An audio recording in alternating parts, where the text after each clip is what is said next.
বাংলার মানুষ বেশ কয়েকবার বন্যার ভয়াবহতার সাক্ষী হয়েছেন, যার ক্ষতি কাটাতে বেগ পেতে হয়েছে দেশকে। তো বন্ধুরা, আজকের ভিডিওতে বাংলাদেশের ভয়ঙ্কর কয়টি বন্যা এবং বন্যায় ক্ষতিগ্রস্ত হওয়ার ইতিহাস জানব। তো বন্ধুরা, চলুন শুরু করা যাক। 1974 সালের বন্যা। দেশের ইতিহাসের সবচেয়ে ভয়াবহ বন্যার মধ্যে 1974 সালের বন্যাটি অন্যতম। স্বাধীনতার পর বাংলাদেশের সবচেয়ে ভয়াবহ বন্যা হিসেবে গণ্য করা হয় 1974 সালের বন্যাকে। এই বন্যায় দেশের বিস্তীর্ণ এলাকা প্লাবিত হয় এবং অসংখ্য মানুষের প্রাণহানি ঘটে। সরকারি হিসেবে 28,700 মানুষ এই বন্যায় প্রাণ হারায়।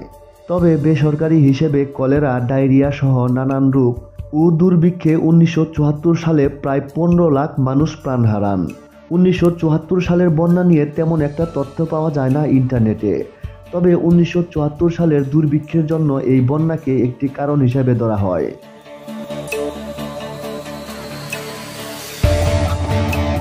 1988 সালের বন্যা। এই বন্যাটিও বাংলাদেশের জন্য এক বিরাট দুর্যোগ ছিল।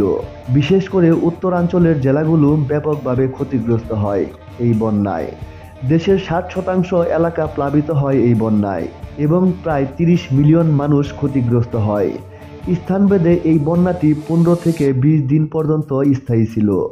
এটা ছিল দেশের ইতিহাসের সবচেয়ে মারাত্মক ও ক্ষয়ক্ষতিময় একটি প্রাকৃতিক দুর্যোগ।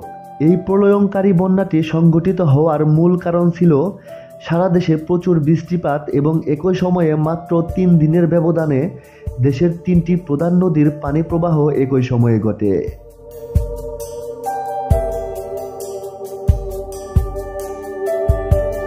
উনিশশো 98 সালের বন্যা। এই বন্যাটিও ছিল বাংলাদেশের ইতিহাসের সবচেয়ে ভয়াবহ বন্যাগুলোর একটি। 2 মাসের অধিক কাল জুড়ে সংঘটিত এই বন্যায় দেশের প্রায় 2/3 এলাকা ডুবে যায়। এই বন্যায় দেশের কৃষিখাতে ব্যাপক ক্ষতি হয়। বন্যাটি দেশের প্রায় 70% এলাকা প্লাবিত করে এবং 1100 জন মানুষের প্রাণহানি হয় এই বন্যায়। এই বন্যা দেশের অর্থনৈতিক অবকাঠামোতেও ব্যাপক ক্ষতি সাধিত করে।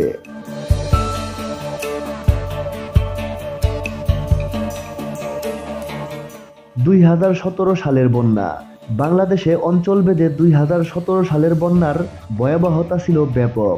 দুর্যোগ ব্যবস্থাপনা ও ত্রাণ মন্ত্রণালয়ের তথ্য অনুযায়ী 2017 সালে দেশের 32 জেলায় বন্যায় ক্ষতিগ্রস্ত হয় প্রায় 82 লাখ মানুষ। পানির স্রোতে ভেঙে যায় সড়ক, মহাসড়ক, বেড়িবাঁধ ও রেললাইন। পানিতে ভেসে এবং বন্যাজনিত অন্যান্য কারণে মৃত্যু হয় 140 জনের।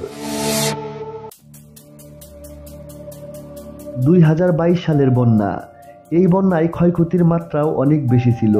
দেশের উত্তর ও উত্তর পূর্বাঞ্চলে ব্যাপক ভারী বর্ষণ ও উজান থেকে নেমে আসা পাহাড়ি ঢলের কারণে সিলেট, সুনামগঞ্জ, মৌলভীবাজার, কিশোরগঞ্জ ও উত্তরাঞ্চলের বেশ কয়েকটি জেলা প্লাবিত হয়।